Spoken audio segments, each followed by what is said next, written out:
ఒక గురువుగారు ఉపన్యాసం చెప్తున్నారు. శిష్యుల్ని కూచోబెట్టుకుని, ఒరే, భగవంతుని ఆజ్ఞ అనొకటుంటుంది. ఆ భగవంతుని ఆజ్ఞని ఎవ్వరూ తప్పించలేరు అన్నాడు. ఎందుకు ఒక శిష్యుడికా కోపం వచ్చింది. ఏమిటి, రాసేస్తాడేంటి? ఏమిటి తప్పదు చెప్పండి అన్నాడు. అంటే గురువుగారికి ఆశ్చర్యం వేసి, రేపు మధ్యాహ్నం 12 గంటలకి నువ్వు పాయసం తినాలని రాసిందిరా నీ నుదుటినా అన్నాడు. చస్తే తినను, మీరు చెప్పారు కదా, ఎలా తింటానో చూద్దురుగాని. ఇది భగవంతుడిక్కడ రాయడమేమిటి, నేను పాయసం తినడమేమిటి? ఒక్కనాటికి తినను. ఊర్లో ఉంటే ఎవరైనా పొరపాటున పెడతారో నేనే తింటాను, అడవికి పోతాను అన్నాడు. పొయ్యి అడవికి వెళ్ళి కూర్చున్నాడు. 11 ఇంకొక్క గంట దాటిపోతే ఆ గురువుగారు ఓడిపోతారు అని చెప్పి వెళ్ళి చెట్టు కింద కూర్చున్నాడు. అదే సమయానికి అటుగా బాటసారులు వెళుతూ వెళుతూ అటొస్తున్నారు. అమ్మో, వీళ్ళిటొస్తున్నారు, గబాల్న నన్ను పిలిచి పాయసం తినమనంటారేమో అని అనుమానమొచ్చింది. చెట్టెక్కేశాడు.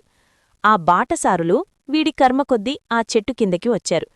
కాళ్ళు చేతులు మొహాలన్నీ కడుక్కున్నారు, కబుర్లు చెప్పుకున్నారు. మూటలిప్పారు.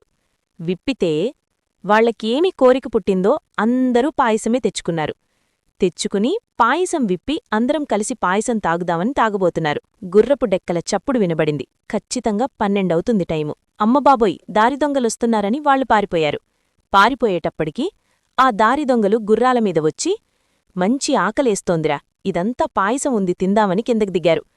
ఒరే, ఇందులో ఒక్క చుక్క కూడా ఎవరూ తాగినట్లేదు, ఒకవేళ ఇందులెవరైనా విషం కలపలేదు కదా అని పైకి చూశారు. ఈయనున్నాడు, నువ్విలా కిందకి దిగిరా అన్నారు. దింపారు.